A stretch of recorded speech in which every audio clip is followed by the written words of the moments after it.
दिया है, कोई भक्ति तो करे।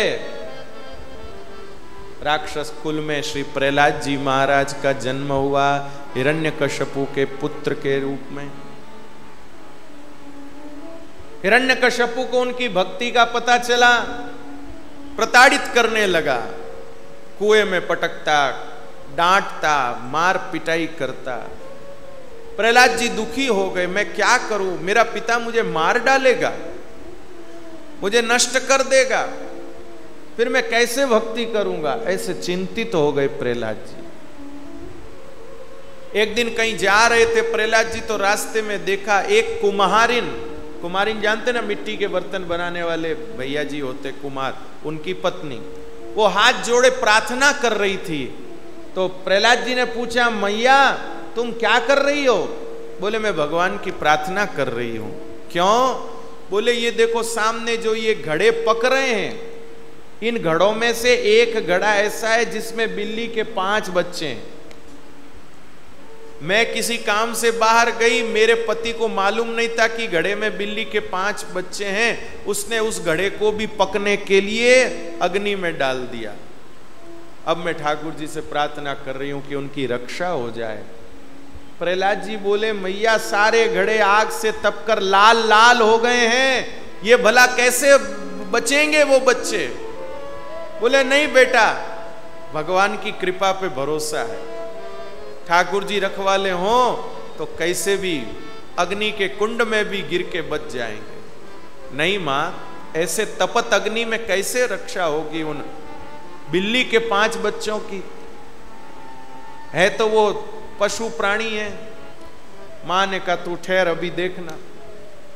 थोड़ी देर में अग्नि शांत हुई और वो कुमारिन संडासी जो पकड़ने की होती लोहे की, उससे पकड़ पकड़ के घड़े अलग करने लगी और बीचों बीच में एकदम लाल लाल अंगारे बना हुआ जो घड़ा था उसको निकाल कर उसने रखा। तो बिल्ली के 5 छोटे बच्चे म्याऊं म्याऊं म्याऊं म्याऊं करते हुए बाहर निकल के आए। प्रहलाद जी का हृदय भर आया, इन साधारण बिल्लियों की भी जो परमात्मा रक्षा कर रहे हैं, तो मैं तो उन्हीं का भक्त हूं, मेरी रक्षा वो क्यों नहीं करेंगे? मुझे कुछ डरने की आवश्यकता नहीं है। इस घटना ने प्रहलाद जी को निर्भय कर दिया। अब हिरण्यकश्यपु ने खूब जतन किए, गुरु जी के पास पढ़ाया भी, लेकिन कुछ नहीं, लगन नहीं छूटी, भजन नहीं छूटा, भजन नहीं छूटा। एक दिन अब वो जैसे भी मारने की कोशिश करनी थी वो सब कर ली हिरण्यकश्यपु ने, आग में जलाना, कुएं में पटकना, हाथी के आगे सब, लेकिन कुछ काम नहीं आया। तब आखिर अंत में खुद तलवार लेकर प्रहलाद जी को मारने के लिए राजसभा में पहुंचा। प्रहलाद जी को चेतावनी देता, अगर बचना चाहता है मुझे भगवान मान, मैं भगवान हूं, मेरे ही नाम का मंत्र जप। मेरे भाई बहन बुरा मत मानिएगा पंजाब वासियों, लेकिन जो आपको गुरु के रूप में मिले हैं और वो कहते हैं हमारा नाम जपो, हमको भगवान मानो, हमारी फोटो की पूजा करो, हमारी आरती उतारो, हमको भोग लगाओ, हमारा प्रसाद चखो, तो समझ लीजिएगा गुरु के रूप में हिरण्यकश्यपु महाराज मिले हैं आप। वो हिरण्यकश्यपु दंड का भय दिखा दिखा करके और लोगों से अपनी भक्ति करवाता था, और ये वर्तमान के हिरण्यकश्यपु भंडारा खिला खिला के अपनी भक्ति करा रहे हैं। क्या क्या बांट बांट के अपनी भक्ति करा रहे, और हम लोग भी न जाने किस धुन में हैं कि ऐसों की भक्ति करके, ऐसों की पूजा करके, ऐसों की मनौतियां करके और कलयुग का व्यापार बढ़ा रहे हैं। अरे भाई, कलयुग का व्यापार रोक नहीं सकते तो कम से कम उसके ग्राहक तो मत बनो। जिन लोगों के जीवन में ऐसे ऐसे लोग हैं वो कलयुग के ग्राहक बन गए, अब उनका जो होना है वो कलयुग ही करेगा। मेरे भाई बहन, ऐसे पूज्य संतों के चरणों में जाओ जो आपको श्री राम की भक्ति बतावें, श्री कृष्ण की भक्ति बतावें, आपको अपनी फोटो न देवें, श्री हरि का चित्र देवें।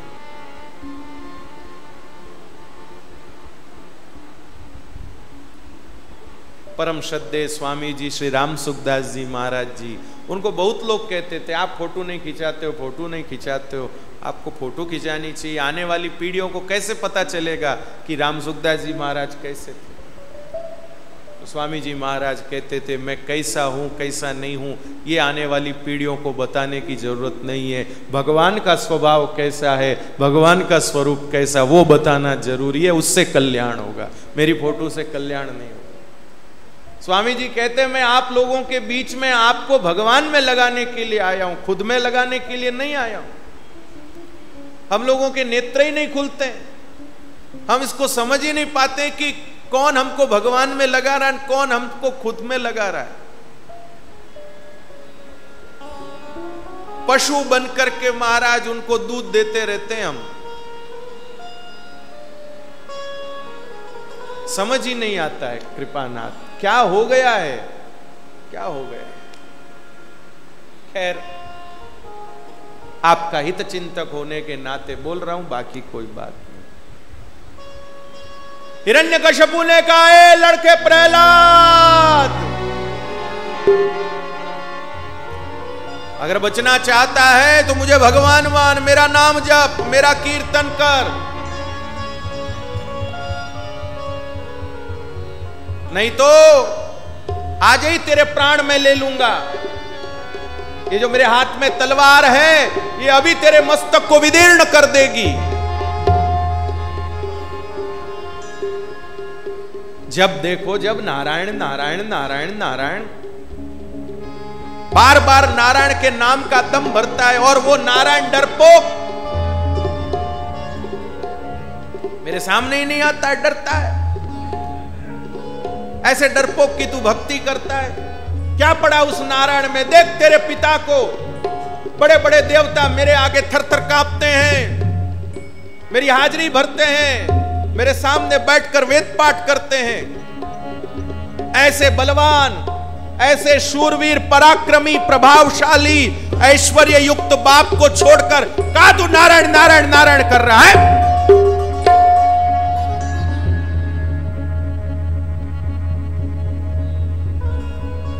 प्रहलाद जी के चेहरे पर मुस्कुराहट,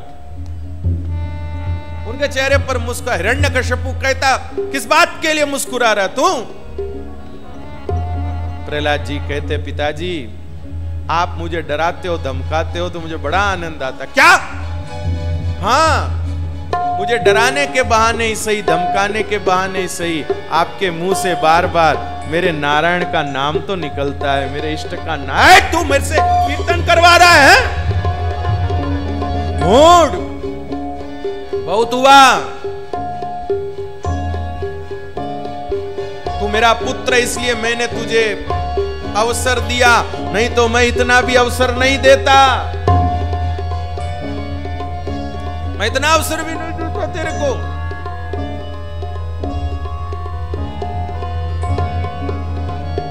न जाने कहां से वो नारायण आता है, कहां से उस नारायण के दूत आते हैं, और क्या क्या तुझे पढ़ा पढ़ा के चले जाते हैं। मेरे नगर के और बच्चों को तू कीर्तन करवा रहा है, सबको बिगाड़ने पर तुला है। तेरे जैसे कुल कलंकी की मेरे राज्य में कोई जगह नहीं है, आज तेरी मृत्यु निश्चित है।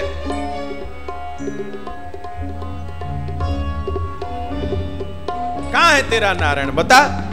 जिस नारायण का तू दम भरता है, आज वो नारायण कहां चला गया? कहां छुप के बैठा है? नजर तो नहीं आ रहा?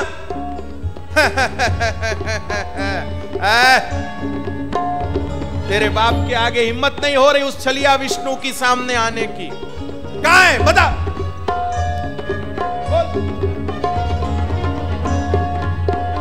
किधर है बता?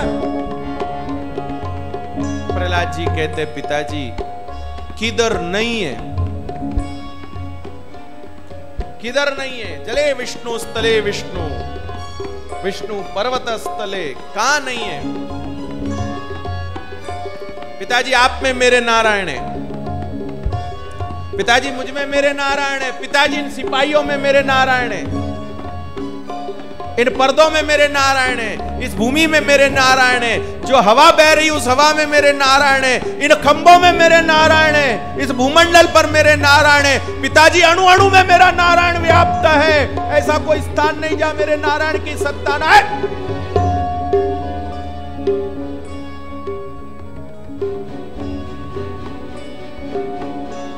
यहाँ नारायण, वहां नारायण, इधर नारायण, उधर नारायण, बड़ा नारायण नारायण का पक्षधर बनता है। सर्वत्र नारायण है तो क्या इस खंबे में भी नारायण है?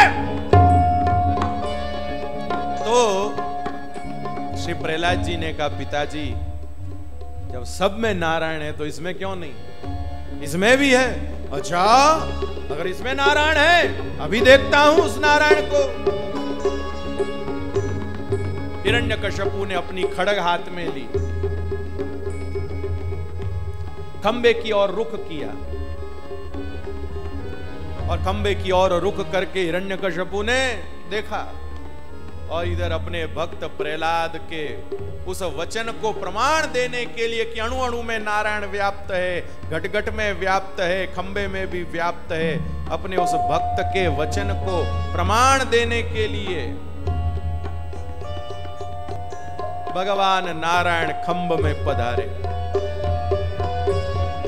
अवतार लेना है, अवतार लेना है। वैकुंठ में खलबली मच गई, भगवान एकदम हड़बड़ी में, अवतार लेना है, अवतार लेना है, अवतार लेना है। लक्ष्मी जी ने कहा, भगवान कहां अवतार लेंगे? मेरे भक्त के ऊपर संकट आया है, उसका पिता खड़ग लेकर उसको मारने को तत्पर हुआ है कि कौन मेरा मां बनेगा, कौन मेरा पिता बनेगा, मैं कहां अवतार लूं, किसके घर अवतार लूं, किसको दिए हुए वरदान को सार्थक करूं? तब लक्ष्मी जी ने कहा, भगवान इस बार आपको वरदान को सार्थक नहीं करना है, भक्त के विश्वास को सार्थक करना है। और सब अवतार आप वरदान को सार्थक करने को लेते हैं। मैंने अदिति को वरदान दिया, मैंने उसको वरदान दिया, कश्यप ऋषि को वरदान दिया, मैंने उनको वरदान दिया। इस बार आपको भक्त के विश्वास को सार्थक करना है। और हमारे सरकार किसी नर नारी को माता पिता नहीं बनाकर उस पाषाण के खंभ को ही अपना मां और अपना पिता बना लेते, अपनी मां और अपना पिता बना लेते। खंबे के गर्भ में भगवान नारायण पधारे, और खंबे में जो है भगवान नारायण जो पधारे वो चतुर्भुज रूप में ही पधारे, ऐसे ही नीलवर्णी के रूप में ही पधारे। श्याम श्रीअंग शंख चक्र गदा पद्म धारण किए हुए जो चतुर्भुज भगवान विष्णु का स्वरूप है, वैसे ही पधारे। लेकिन वहां आने के बाद जो भगवान को आवेश हुआ, उस आवेश से भगवान की आकृति अलग हो गई। इसलिए देवताओं को भी नहीं पता कि खंबे में कौन कैसा है, खंबे में बैठे हुए भगवान कैसे हैं, ये भगवान का अवतार किस प्रकार का है, ये देवताओं को भी नहीं पता। देवताओं को भी नहीं पता, ब्रह्मा जी को भी नहीं पता, अजय लक्ष्मी जी को भी नहीं पता। सब कुछ उस खंबे के गर्भ में छुपा है। जो भी है वो खंबे के गर्भ में है। खंबा चमचमा रहा है, ऐसा चमचमा रहा है मानो खंबे में सैकड़ों करोड़ों सूर्य बैठे हो अंदर। इतना चमचमा रहा है खंबा, उस खंबे को देखने की सामर्थ्य नहीं हिरण्यकश्यपु की। उसकी आंखें चुंदिया गई, वो कैसे देखे? समझ तो गया कि कोई तो इसके अंदर है, लेकिन अपनी अहंकार के चलते हार न माने, खड्ग लेकर के है इसी में है। अरे डरपोक ठहर, अभी मैं तुझे निकालता हूं। और भीतर कौन बैठा है किसी को पता नहीं। शेष नारायण भगवान ने धरती को संभाला, देवताओं ने नंदन वन के पुष्पों को हाथ में लिया, स्वर्ग लोक के वाजिंत्रों ने अपने वाद्य यंत्रों को संभाला, इंद्र ने मृदंग संभाली, नारद जी ने वीणा संभाली, अप्सराएं नृत्य मुद्रा में आई। और इधर भगवान जो अपने भक्त प्रहलाद की रक्षा करने के लिए खंबे में विराजमान है।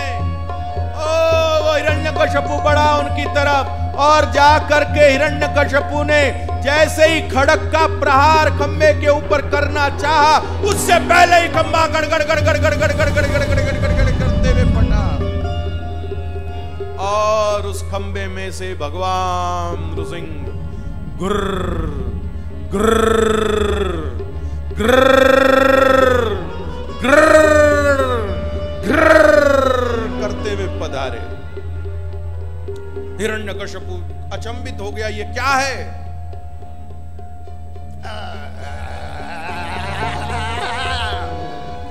जीभ लपलपा रही, लंबे लंबे स्वर्ण केश जो उड़ उड़ करके नेत्रों के सामने आ रहे और भगवान के तीक्ष्ण नख।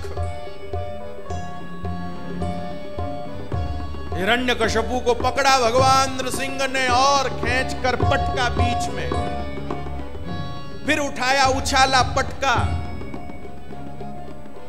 आधे नर हैं आधे सिंह हैं, और शेर की शिकार करने की पद्धति यही होती है, पहले वो शिकार के साथ क्रीड़ा करता है, फिर वो शिकार को नष्ट करता। भगवान नृसिंह खेल रहे हैं, हिरण्यकशिपु उठता है, भगवान नृसिंह पे प्रहार करने को जाता है, भगवान नृसिंह का एक हाथ उसको धराशायी कर देता है। देवता सिद्ध विद्याधर गंधर्व प्रार्थना कर रहे हैं, सरकार खेल बहुत हुआ, अब इस पापी को मारो, धरती का भार दूर करो।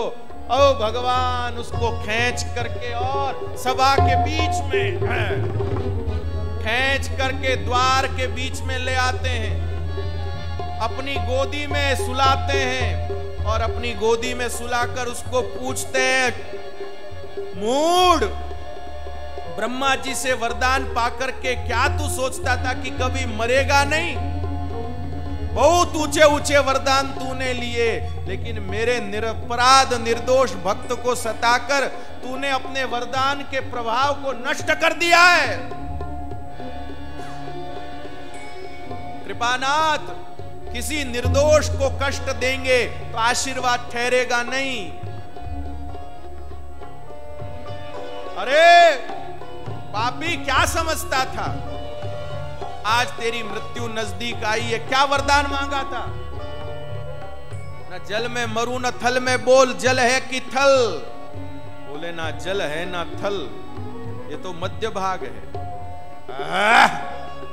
ऊपर मरू ना नीचे, बोल ऊपर है कि नीचे? बोले ना ऊपर ना नीचे, ये तो बीच में है। और क्या मांगा था?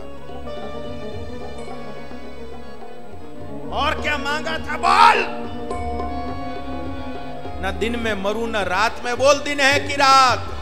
बोले ना दिन है ना रात, ये तो मध्याह्न का समय।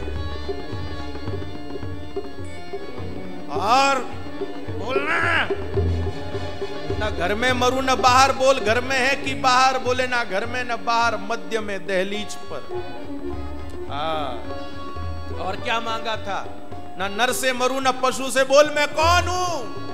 बोले आप आधे नर हैं आधे सिंह हैं।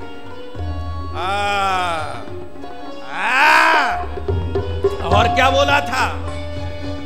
नास्त्र से मरू न शस्त्र से, बोल मैं तुझे कैसे मार रहा हूं, अस्त्र से कि शस्त्र से? हिरण्यकशिपु कहता ना अस्त्र ना शस्त्र, ये तो आपके तीक्ष्ण नख है। बस यही वरदान मांगे थे, मरने को तैयार हो जा।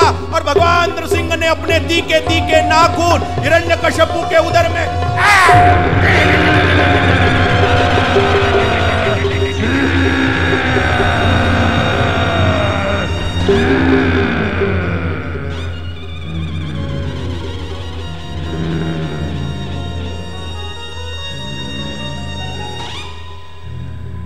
तव कर कमल वरे नखमद्भुत श्रृंगम दलित हिरण्यकशिपु तनु भृंगम केशव धृत नर हरि रूपम। जय जगदीश हरे,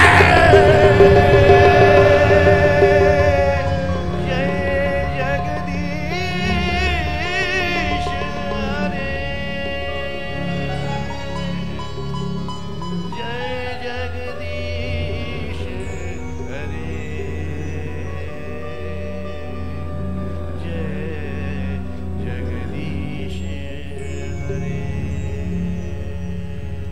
कृपानाथ भगवान नृसिंह ने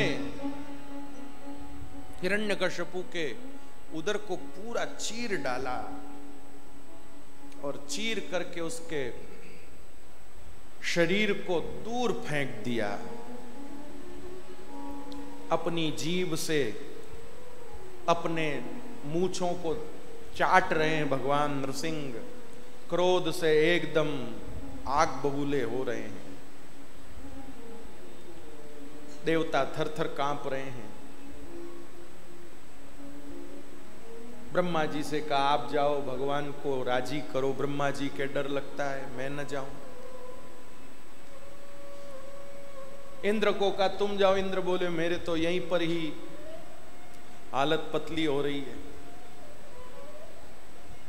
लक्ष्मी जी को कहा आप जाओ, बोले मेरे को ही डर लग रहा है। कौन जाए?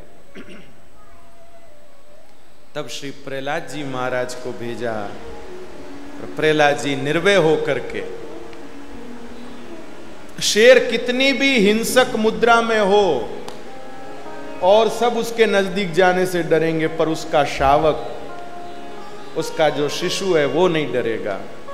तो सब डर रहे हैं लेकिन प्रहलाद जी नहीं डरे। और प्रहलाद जी एकदम सहजता से जाकर के ठाकुर जी के सामने खड़े हो गए और ठाकुर जी ने झट उठाकर प्रहलाद जी को अपनी गोदी में बिठा लिया। प्रहलाद जी के मस्तक पर हाथ घुमाने लगे। अपनी लपलपाती हुई जीभ से ठाकुर जी प्रहलाद जी के शरीर पर जो हिरण्यकश्यपु के रक्त की बूंदें लग गई थी उसको ऐसे चाटने लगे। क्या वात्सल्य लुटाया भगवान नृसिंह ने प्रहलाद जी के ऊपर, क्या कहना। प्रहलाद जी के नेत्रों से अश्रुधारा बह रही है। मेरा पापी शरीर, राक्षस के घर में मैंने जन्म लिया और मेरे इस अधम शरीर को ये अपनी जीवा से चाट रहे हैं। लेकिन सरकार के स्नेह के आगे हमारा ये दैन्य निवेदन ये योग्य नहीं है।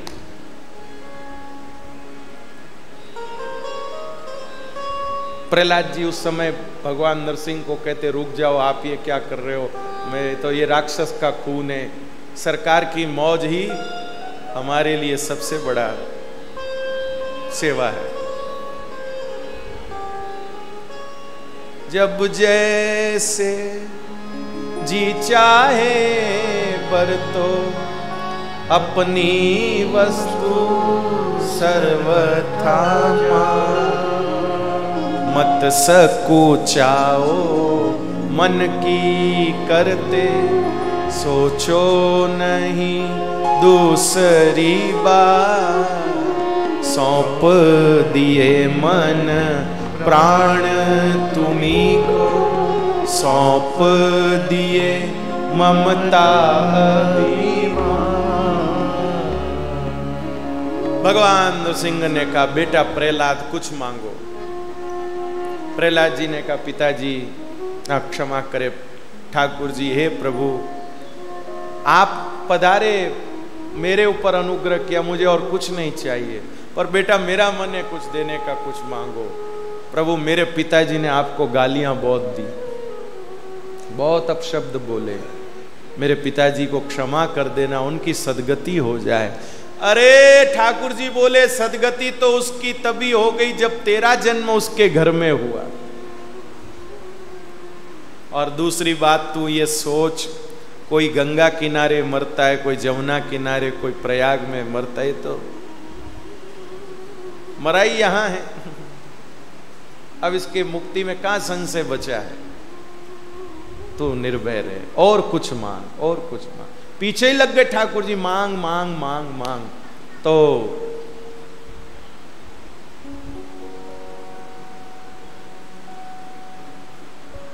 कृपानाथ ध्यान दीजिएगा, हमसे कोई कह रहा है कि हम आपके लिए क्या लाएं, बताओ हम आपके लिए क्या लाएं, बोलिए हम आपके लिए क्या लाएं। तो ध्यान दीजिएगा, ये तभी तक हमसे पूछा जाएगा जब तक हमारे भीतर कुछ न कुछ पाने की वासना है। तभी भले ही हम ऊपर से त्याग का दिखा। मेरे को भी बहुत लोग पूछते हैं आपके लिए क्या लाएं, आपके लिए क्या लाएं, ये लाएं, ये ले आएं, वो ले आएं, लुधियाना आए हो कुछ तो लेके जाओ। तो ये कोई तब तक पूछेगा जब तक कुछ न, भले ऊपर से मैं कहूं कुछ नहीं चाहिए, कुछ नहीं चाहिए, कुछ नहीं चाहिए, पर लेकिन भीतर वासना है, तभी ये प्रश्न कोई आपके सामने रख रहा है। ये मानने वाली बात है, स्पष्ट। हाँ,